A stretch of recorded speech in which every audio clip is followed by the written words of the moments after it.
గుండెను దెబ్బతీస్తున్న మరో రకం కొలెస్ట్రాల్ను గుర్తించారు పరిశోధకులు. ఇది సాధారణ లిపిడ్ టెస్టుల్లోనూ దీని రీడింగ్ నేరుగా కనిపించదు. ఇప్పటి వరకు bad cholesterol LDL, good cholesterol HDL గురించే చాలా మందికి తెలిసుంటుంది. ఎల్డిఎల్ వల్ల హార్ట్కు చేటు జరుగుతుంది. కానీ కొత్తగా గుర్తించిన ఈ రిమ్నెంట్ కొలెస్ట్రాల్ కూడా గుండె వ్యాధులకు మరింత కారణమవుతోందని శాస్త్రవేత్తలు చెబుతున్నారు. ఎల్డిఎల్ కొలెస్ట్రాల్ అదుపులో ఉన్న ఈ రిమ్నెంట్ కొలెస్ట్రాల్ ఎక్కువగా ఉంటే గుండె జబ్బుల ప్రమాదం పెరుగుతుందని హెచ్చరిస్తున్నారు. అసలు రిమ్నెంట్ కొలెస్ట్రాల్ అంటే ఏంటి, శరీరంలోకి ఎలా చేరుతుంది, ఏం చేయాలి అనే విషయాలు చూద్దాం.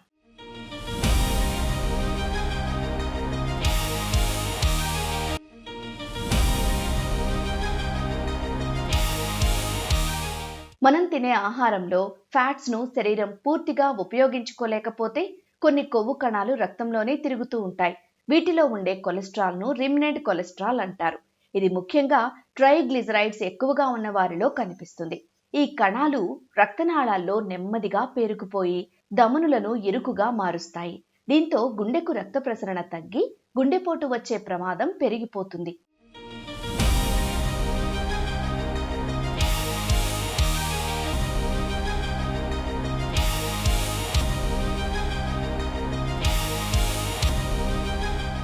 రిమ్నెంట్ కొలెస్ట్రాల్ స్థాయిలను కూడా లిపిడ్ పరీక్షల్లో చేరిస్తే గుండె జబ్బులు వచ్చే ప్రమాదాన్ని మరింత ఖచ్చితంగా అంచనా వేయొచ్చని నేచర్ రివ్యూస్ కార్డియాలజీ జర్నల్లో ప్రచురితమైన ఓ అధ్యయనం చెబుతోంది.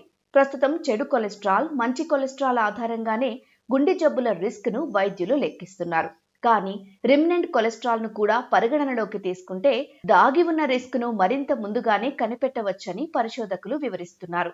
ప్రపంచవ్యాప్తంగా జరిగిన పలు అధ్యయనాలు కూడా ఇదే విషయాన్ని బలపరుస్తున్నాయి.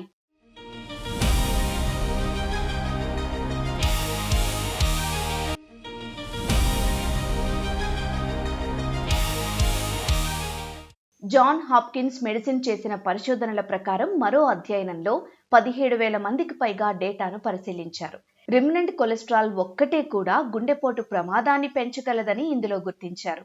అంటే కొంతమందిలో చెడు కొలెస్ట్రాల్ నార్మల్గా ఉన్నా రిమ్నెంట్ కొలెస్ట్రాల్ అధికంగా ఉంటే ప్రమాదం పెరిగే అవకాశం ఉంటుంది. ఈ సమస్యను తగ్గించడానికి జీవన శైలిలో మార్పులు చాలా ముఖ్యం అని సూచిస్తున్నారు నిపుణులు.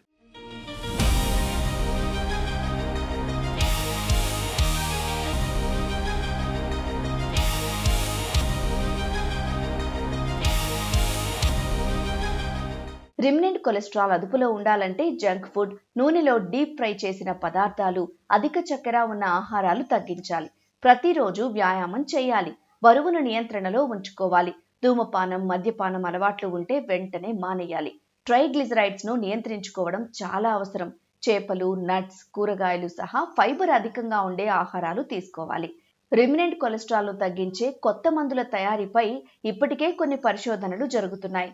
భవిష్యత్తులో సాధారణ లిపిడ్ ప్రొఫైల్ టెస్టుల్లో కూడా రిమ్నెంట్ కొలెస్ట్రాల్ పరీక్షలు భాగమయ్యే అవకాశం ఉందని ఆరోగ్య నిపుణులు చెబుతున్నారు.